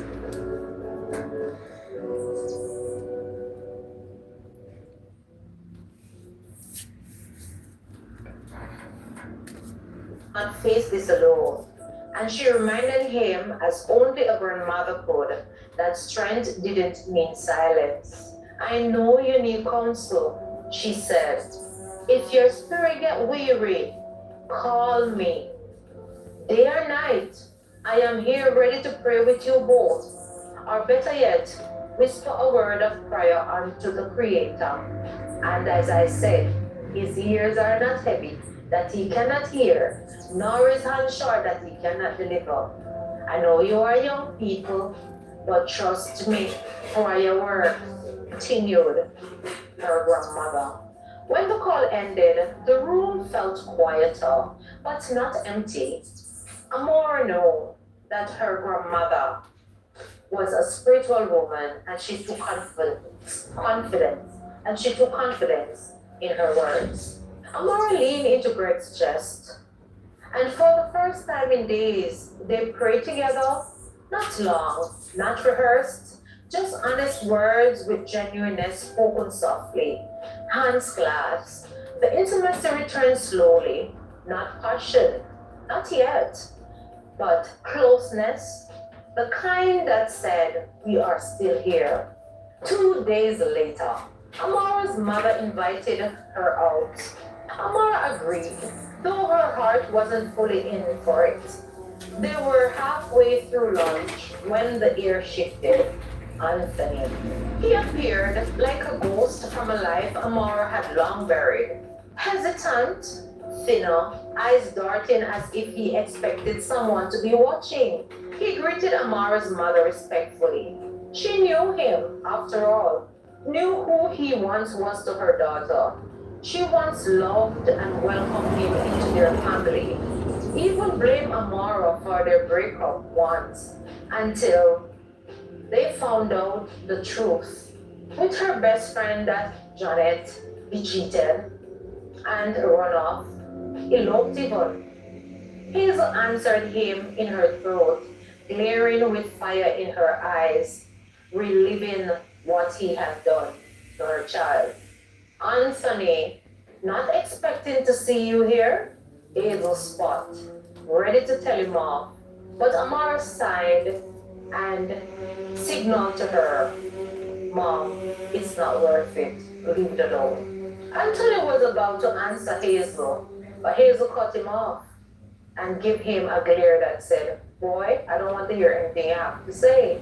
When he invited himself to sit, Amara didn't object, but something inside her tightened. Her mother was called away unexpectedly. Apologizing as she had to leave early, she leaned in and kissed her daughter on the forehead, ignoring Anthony, and left. I guess I deserve that. Thanks for saving my butt earlier, Anthony said. No need. No need to thank me. I didn't do it for you. I just didn't want my mom aggravating herself over someone that really didn't deserve it, expressed Amora. I guess I deserve that as well, he said, looking down at his hands. They are left alone. Anthony exhaled deeply, rubbing his palms together, fidgeting. I am leaving Jamaica tonight, he said quickly, as though he needed to say it before he lost his nerve. Amara studied him carefully, then said, Why do you feel the need to tell me? You didn't announce when you were coming to Jamaica, arriving to turn my life into a living hell? She blurted out. I owe you an apology, he continued, for everything 5 years ago and now. I can't explain it all, not yet, but I'm truly sorry, Amara. She watched his eyes, flicked around the restaurant, his foot tapping nervously against the floor. This wasn't the confidence of a man trying to win her back. This was fear. You hurt me deeply, Amara said quietly finally. And you were rude, disrespectful, and entitled. I was disappointed in you long before today. He swallowed hard. I know. And once again, I am sorry. He reiterated. It will take time, continued Amara. Before forgiveness is even possible, and I'm making no promises. Anthony nodded, shame written plainly across his face. I understand. Your husband is a lucky man, he said. She stood, her chair scraping softly against the floor, then said, Yes, he is, and he knows. And he ensured that I am appreciated and loved. Unlike you, you know what, Anthony? Goodbye, said Amara, take up her bags and left. As she walked away, Amara knew two things with absolute certainty. He was genuinely sorry, and he was hiding something big.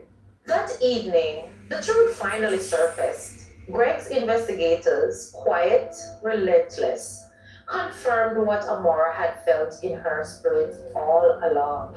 Amelia. Every thread led back to her. Payments, communications, manipulations. Anthony have been baited. Rumors engineered. Encounters orchestrated. Yes, it was all the devious Amelia. She was the mastermind. Greg stood in the living room, phone pressed to his ears, his face unreadable, as the final report came in. When he ended the call, he returned to Amora. I was wrong for not believing when you tried to tell me about Amelia.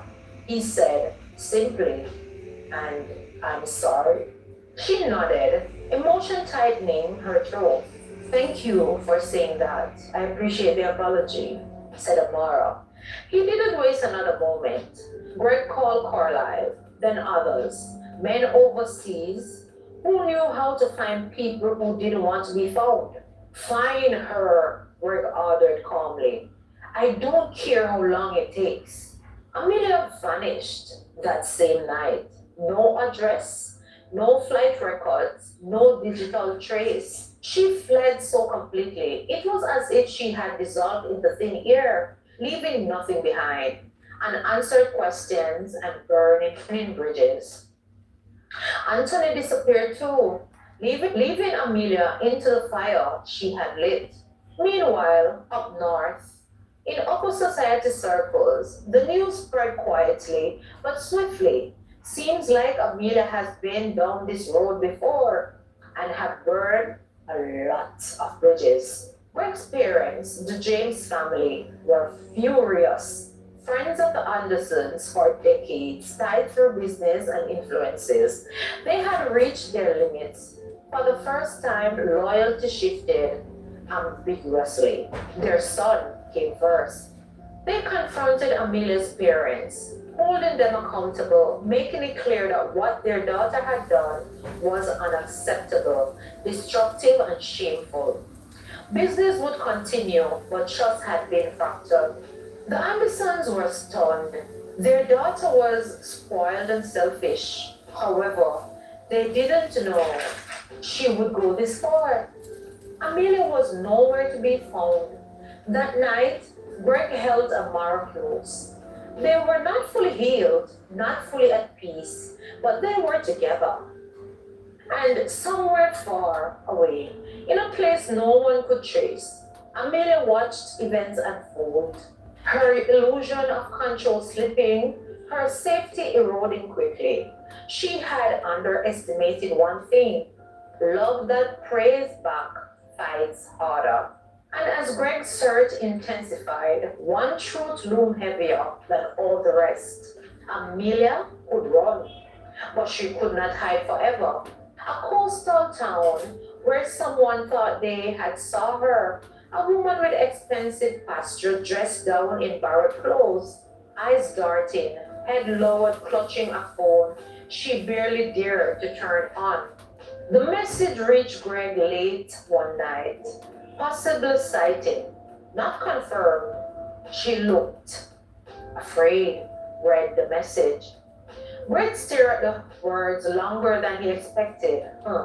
Afraid? It didn't soften him, but it confirmed something important.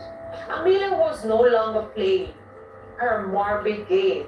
She was running, and running stripped away illusion. Amelia slept poorly now, if she slept at all. The places she hid were nothing like the life she'd used to or known. No room service, no privilege, no privacy, no control. She learned quickly how loud silence could be when you were consistently listening for footsteps that might not come or might just find you. She changed location frequently, not able to trust anyone fully. Meanwhile, money still opened doors, but it no longer bring comfort. She ate food she once dismissed, showered quickly, ate constantly. Was it worth it?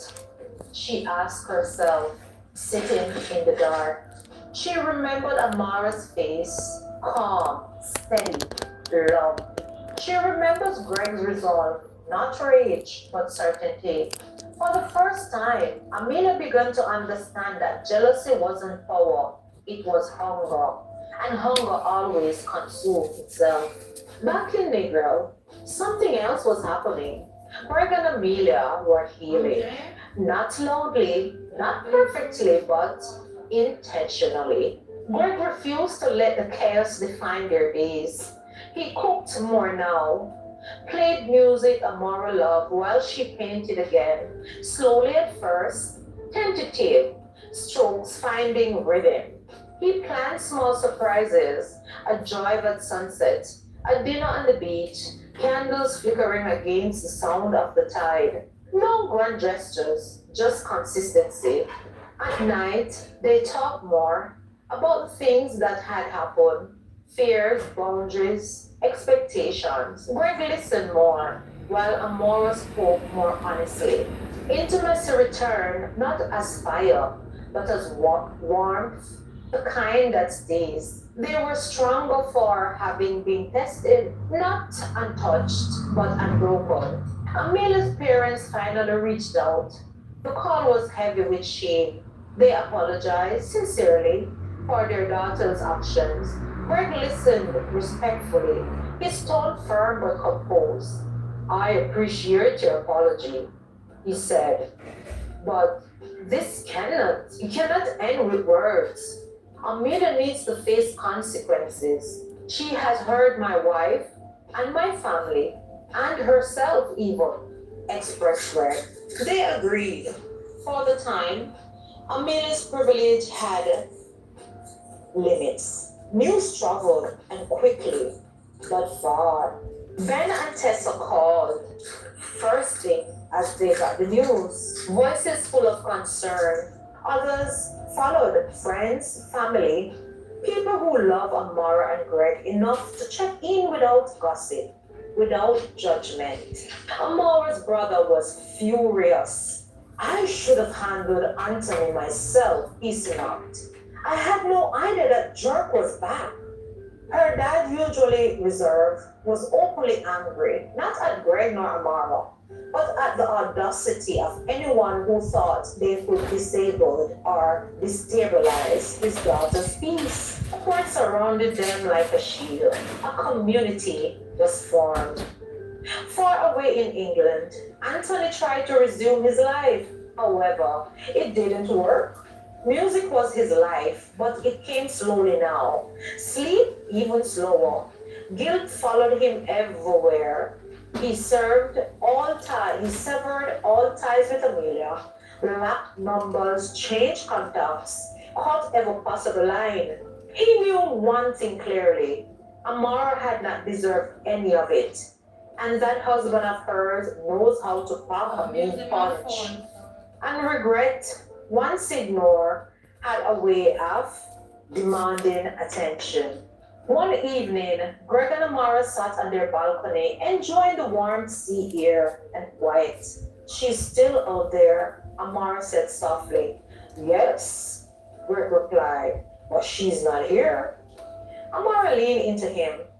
That matters. He kissed the top of her head. It matters every time. Somewhere, Amina stared at her reflection in a cracked mirror. She barely recognized the woman looking back at her. And for the first time since this began, she wondered, what happens when the hunt doesn't stop and there's nowhere left to run? The question followed her into the dark. And there you have it, guys. So stay tuned Yes, stay tuned for next week's episode to see what happened to the unscrupulous, overly confident Amelia, who decided to step into someone's marriage that don't concern her. Yes, and let us see how it all unfolds next week, right? My God. Right, like I always say, Philippians 4, verse 30. I can do all things through Christ, which strengtheneth me. So whatever you find to do today, my friend, do it to the best of your ability.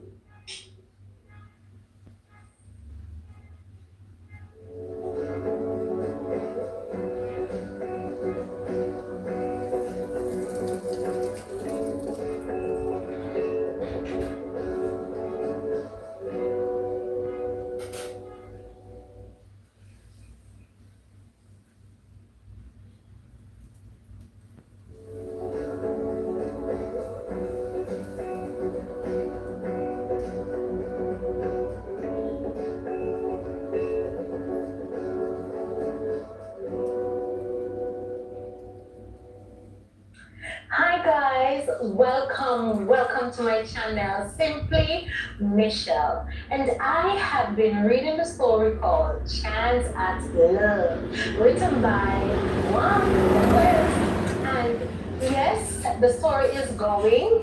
But if you're here for the first time, you will have to just go back after this one and catch up on the others so you'll know where we're coming from and where we are headed. And trust me, story coming to both. So, without itching, let's get right into it. Chapter 58, The Turning Point. Something landed at Amelia in the dark. It was sudden, heavy, fast, and the scream ripped out of her before her mind could catch up with what her body already knew. She was no longer alone. Who is there? She shouted, scrambling backward, her heels slipping on the damp concrete floor. Her heart slammed so violently she thought it might split her chest open. For a split second, she fought wildly, nails clawing at air, breath coming in jagged sobs. Then the door cracked open, just enough for light to spill in, slicing the darkness apart. And there it was, the silhouette, tall, broad, still. Her breath caught sharply, it hurt. Greg, she whispered. In disbelief, cracking her voice, the name fell into the room like a confusion. He stepped fully into the light, and whatever fragile hope she had shattered instantly, this was not the boy she had grown up with, not the familiar presence she once believed she could manipulate. This man's face was carved from resolve, eyes dark, steady. A week had passed since he left Jamaica for Boston, following a single fragile lead from his investigator, and that lead had brought him here. She's usually well kept. Her clothes, hug, torn, and sore on her body. The smell of fear, sweat, and weeks of running clung to her like a second skin. She reached for him instinctively, fingers brushing his sleeve, and recoiled when she felt nothing soften. No hesitation, no pity, only control. They handcuffed her gently but firmly, and that was when she broke. I am sorry. I am so sorry, she cried, her stumbling over each other as panic swallowed her whole. I didn't mean for it to go this far. I didn't think, Greg, please, what are you going to do with me now? Asked Amelia. He said nothing. Not yet. Her terror deepened because she knew him. She had known him since childhood. He was never the one to start trouble. However, mess with him and you will feel his wrath. And she's well aware when Greg reached this quiet place, this stillness, it meant the storm had already passed and judgment had begun. They moved her quietly, efficiently, no spectacle, no cruelty. She was cleaned up, showered, given fresh clothes, food placed in front of her with quiet dignity, water, a moment to breathe. Greg stood back the entire time watching, not with hatred, but with something heavier. You're safe, he said at last, his voice calm but unyielding. I am not here to hurt you. Her sobs slowed, confusion cutting through fear. Then, why am I here? She asked. Because you hurt people, Amelia, he answered, and running would destroy you. The words hit her harder than blow. Later, in a quiet room with investigators present, Greg finally sat across from her. The light revealed everything. The exhaustion itched in her face, the fragility beneath the arrogance, the spoiled child who had never been told no in a way that mattered. They spoke at length about jealousy, about entitlement, about loneliness hidden behind privilege. Greg listened, truly listened. He understood the pressure of high society, the expectation, the burden of being born into wealth where love was often Thank you. Thank you replaced for the with thumbs up. performance and control. Welcome, He Javier saw how Lewis. Amelia had mistaken position for Appreciate you affection coming in. and Thank manipulation you. for power. But understanding did not erase accountability. This isn't punishment, Greg said quietly. It's intervention.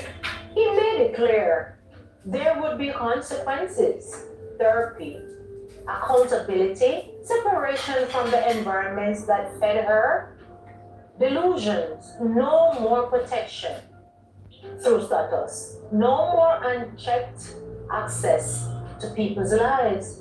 This is a lesson that might save you, he told her, or the one who you finally refuse to learn. It's your choice. For the first time, she had been stopped. Greg stepped outside and made a call. Amara answered on the second ring. They found her? She asked softly. Yes, he said. She's alive. She's safe. There was a pause. Then Amara said, what are you going to do? Greg closed his eyes for a moment, feeling the weight of it all. The love he protected, the past that had chased them, the line he refused to cross. What's right? He responded. For her, for us. Amar exhaled, relief and concern tangled together. Surely she's not your responsibility, Greg. And I want to tell you, come home. On the other hand, I know you will not feel at ease until you do the right thing. So do what your heart tells you and come on home, she whispered. I will, he responded. Behind him, Amelia sat alone, wrapped in borrowed clothes, staring at the floor, finally forced to face the cost of everything she had done. And though she had found her reckoning had only just begun, the turning point, Greg made the call himself. No intermediaries, no lawyers speaking in circles, just truth. Deliverance with the same calm gravity he had carried since finding Amelia. Her parents answered in fragments, shock, relief, fear trembling over each when they heard their daughter had been found alive. Her mother cried openly on the line, a sound Greg recognized as the kind that comes when terror finally loosens a grip. Greg told them plainly where Amelia was, what condition she had been found in, and most importantly, what he believed had to happen next. There was a long silence after he said the word she needs help. The kind of silence that carries years of denial, reputation management, and unspoken guilt. Then the pleading began. Please, Greg, please don't involve the police. Not again. This would be the third strike. The press would destroy her. She would never recover from the shame. Arrest isn't the answer. We failed her. We know that now. But prison will finish what we have already broke, said Amelia's mom. Greg listened without interruption. When he finally spoke, his voice was firm but not cruel. I wasn't planning to call the police, he said. I was planning to stop this from ending in a grave. That's when the conversation shifted. Together, they agreed on what accountability would look like without spectacle. An institution, a real one, not a luxury retreat, disguised as therapy. Structure, consequences, healing that didn't bow to money. Greg worked with closely coordinated details, insisting on oversight and transparency, and soon after all was arranged, he placed Amelia directly into her father's care, looking him directly in the eyes and said, don't protect her from the work. Protect the work from being interrupted. Her father nodded, tears finally slipping past the composure he had worn like armor for decades. The exchange happened at the James's house in Boston, a place now grounded in warmth and order. Everything Amelia's world had lost. Beneath its polished, Amora was there, standing beside Greg's mother, watching quietly as Amelia entered the room.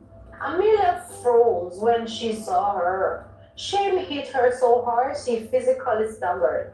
Amara didn't rush forward. She crossed her arms slowly, eyes sharp, voice steady but unmistakably Jamaican in its fire. So this is where you end up? Amara said, her tone slicing clean. After all the lies, all the wickedness, all the plotting like people is a toy. Amelia tried to speak, but Amara raised a hand. No. You listen now. You have no right, none. You tried to tear down my marriage, my peace, my life, because you couldn't stand to see somebody else happy. That wasn't love. That was sickness. The room held its breath. Amelia's lips trembled, tears spilling freely now. Then Amara's voice changed, not softer but deeper, weighted with truth. But hear this, Amelia, and listen clearly. If Greg wanted revenge, you wouldn't be standing here, love. If I wanted vengeance, you couldn't be breathing easy. The fact that you are about to get help instead of handcuffs is mercy you didn't earn, but mercy also the sin. Amelia collapsed into a sob at that point, the sound raw and unguarded. Amara stepped closer then, placing a firm hand on Amelia's shoulder, and continued to speak. Take the help, she said quietly. Let them strip you down to honesty. It will hurt, but if you survive that pain, you might finally meet the woman you were supposed to be.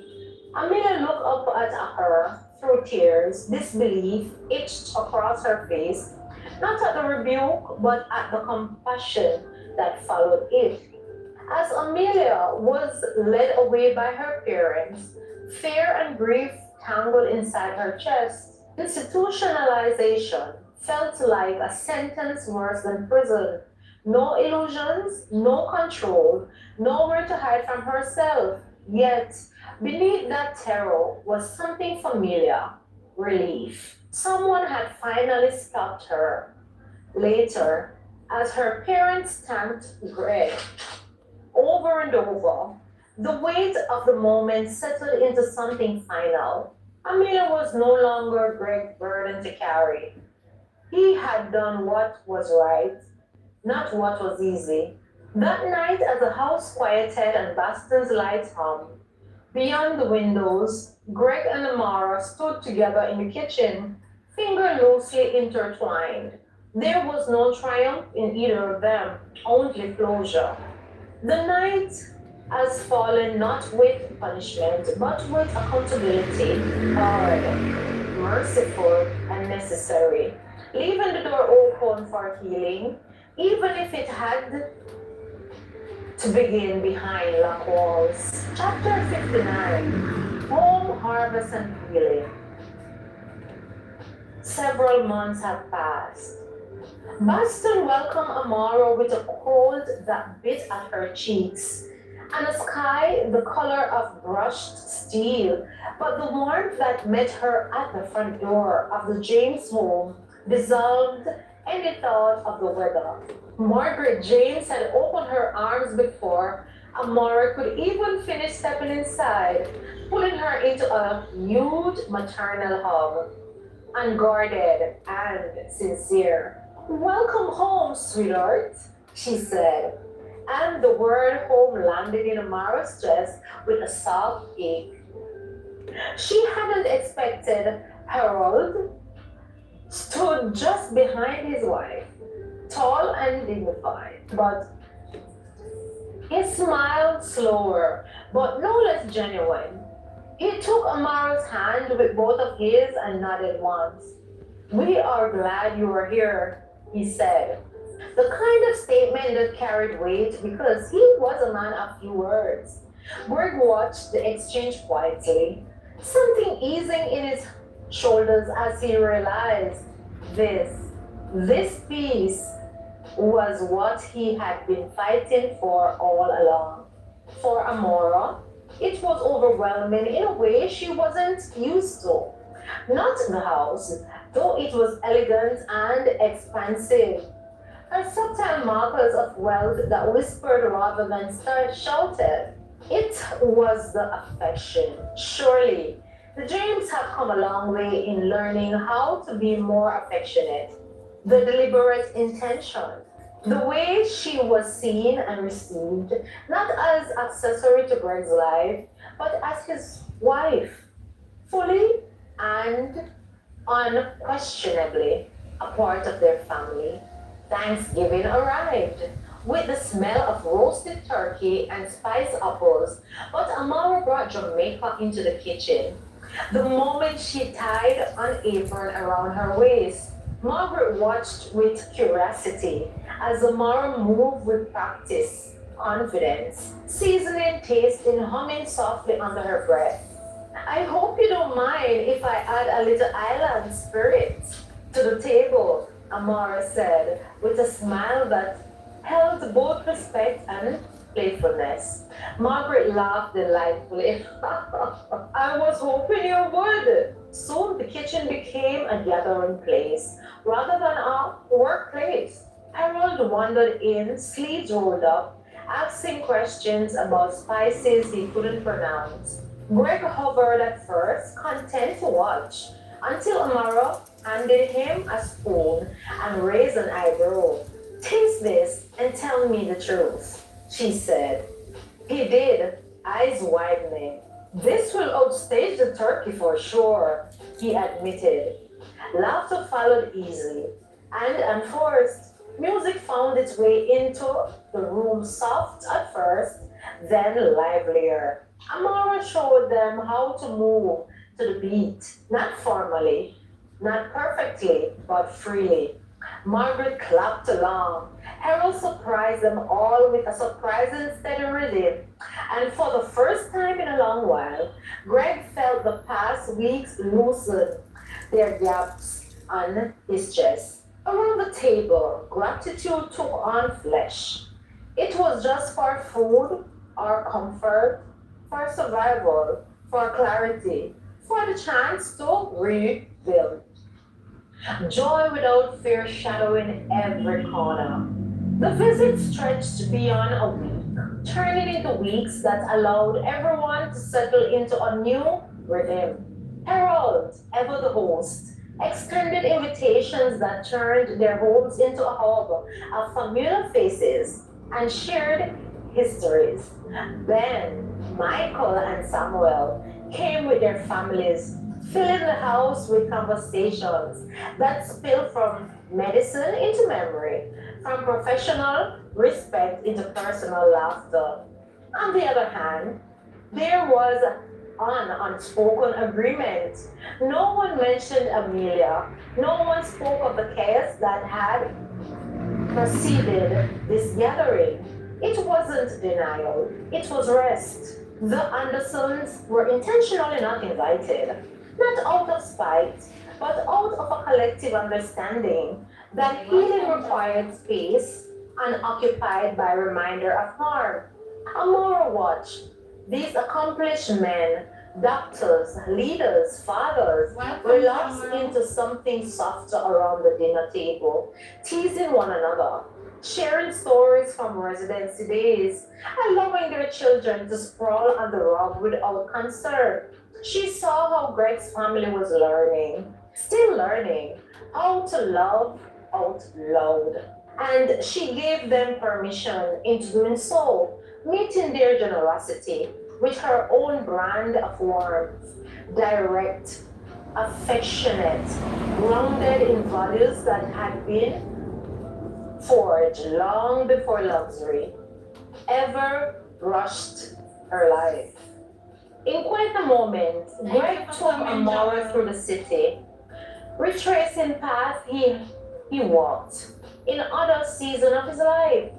He showed her the narrow streets where he had lived as a student, the cafe where he had studied late into the night, the park bench where he had once sat wrestling with dreams he hadn't known how to voice. Yet, this is where I learned discipline.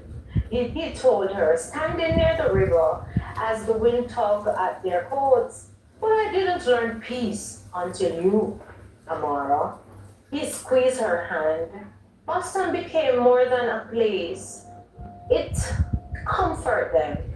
It was a bridge between who Greg had been and who he was choosing to be not become. Somewhere else, behind structured walls and strict routines, Amelia was beginning her own reckoning, learning limits, confronting herself, stripping off the illusions that had once protected her from consequences. Now I do hope she find peace and healing. Some chapters end with answers, others with healing, but this one ended with a choice. And as the past finally loosened its grip, Greg and Amara stepped forward together, unaware that love, once tested, was now preparing them for a future that would demand even more courage than the fight they had just survived. And there you have it, guys. This week's episode. You have come so far in the video. Yes, remember to subscribe if it's your first time here. And thumbs it up, man. Give it that like. Give it. Alright, thank you. Appreciate you all, my darlings. Yes.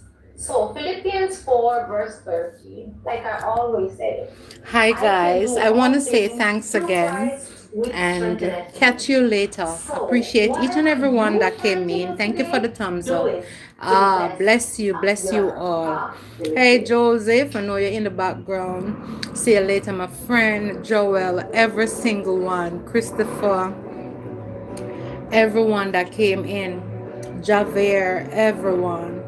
Appreciate you all, guys. Thank you for the love and support. Catch you later.